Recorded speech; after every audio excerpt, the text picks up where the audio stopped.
Hi friends, అందరికీ నమస్కారం. Welcome back to employees news today channel. ఉద్యోగులు, టీచర్లు, పెన్షనర్లకు సంబంధించిన లేటెస్ట్ అప్డేట్స్ అన్నీ కూడా ఎప్పటికప్పుడు మన ఛానల్ ద్వారా మీకు అయితే తెలియజేయడం జరుగుతుంది. ఫ్రెండ్స్, చాలామంది వీడియోస్ చూస్తున్నారు కానీ సబ్స్క్రైబ్ చేసుకోవడం లేదు. దయచేసి సబ్స్క్రైబ్ చేసుకోండి. ప్రభుత్వం నుంచి వచ్చే ముఖ్యమైన అప్డేట్స్ అన్నీ కూడా ప్రతిరోజు మన ఛానల్ ద్వారా మీకు తెలియజేయడం జరుగుతుంది. అలాగే వీడియో నచ్చినట్లయితే ఒక లైక్ చేయండి. లైక్ చేసినట్లయితే మరింత మందికి సమాచారం చేరుతుంది. ఇంక వివరాల్లోకి అయితే కనుక వెళ్ళిపోదాము. ఉద్యోగ సంఘాలతో పూర్తయిన మీటింగ్. కొన్ని కీలక నిర్ణయాలు అయితే తీసుకోవడం జరిగింది. ప్రభుత్వ ఉద్యోగ సంఘాలతో పూర్తయిన మీటింగ్లో కీలక నిర్ణయం తీసుకున్నారు. ఆనందంలో ఉద్యోగులు. ఇక వివరాలు అయితే కనుక తెలుసుకుందాము. జీవో 117 రద్దుకు ప్రభుత్వం సిద్ధం. 98 లోపు విద్యార్థులున్న ప్రాథమికోన్నత బడులకు 5 టీచర్లు. ఇక ఉపాధ్యాయ సంఘాలతో సంతృప్తికరంగా ముగిసిన పాఠశాల విద్యాశాఖ డైరెక్టర్ చర్చలు. వివరాలు చూస్తే ఉపాధ్యాయ సంఘాలతో పాఠశాల విద్యాశాఖ డైరెక్టర్ విజయ రామరాజు జరిపిన చర్చలు బుధవారం నాడు సంతృప్తికరంగా ముగిశాయని చెప్తున్నారు. ఉపాధ్యాయ నాయకులు చేసిన దాదాపు అన్ని సూచనలకు కూడా డైరెక్టర్ ఆమోదం తెలిపారు. పని సర్దుబాటుకు కొత్తగా మార్గదర్శకాలు విడుదల చేసి సర్దుబాటు చేపట్టనున్నట్లు ప్రకటించారు. ఇక అలాగే ఉపాధ్యాయుల హేతుబద్ధీకరణకు జీవో 117ను రద్దు చేసేందుకు కూడా అంగీకరించారు.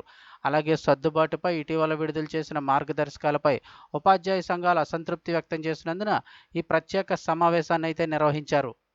అలాగే ఇక్కడ ఆమోదించిన అంశాలతో 2-3 రోజుల్లో కొత్త మార్గదర్శకాలు జారీ చేసి సర్దుబాటు చేపడతామని నాయకులందరికీ డైరెక్టర్ హామీ ఇచ్చారు. ఇక చర్చలపై నాయకులు సంతృప్తి వ్యక్తం చేశారు.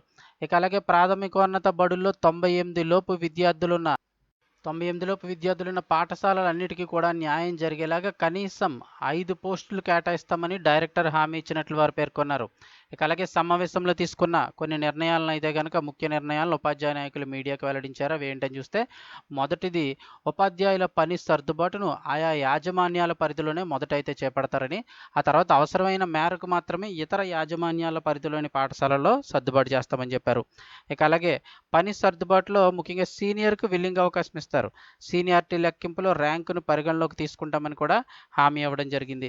ఇక అలాగే ఎవరైతే దివ్యాంగ ఉపాధ్యాయులు ఉంటారో వారితో పాటుగా ఇక 2025 మే 31 లోపు, అంటే వచ్చే సంవత్సరం మే 31 లోపు పదవి విరమణ చేసే వారందరికీ కూడా ఈ సర్దుబాటు నుంచి అయితే మినహాయింపించారు.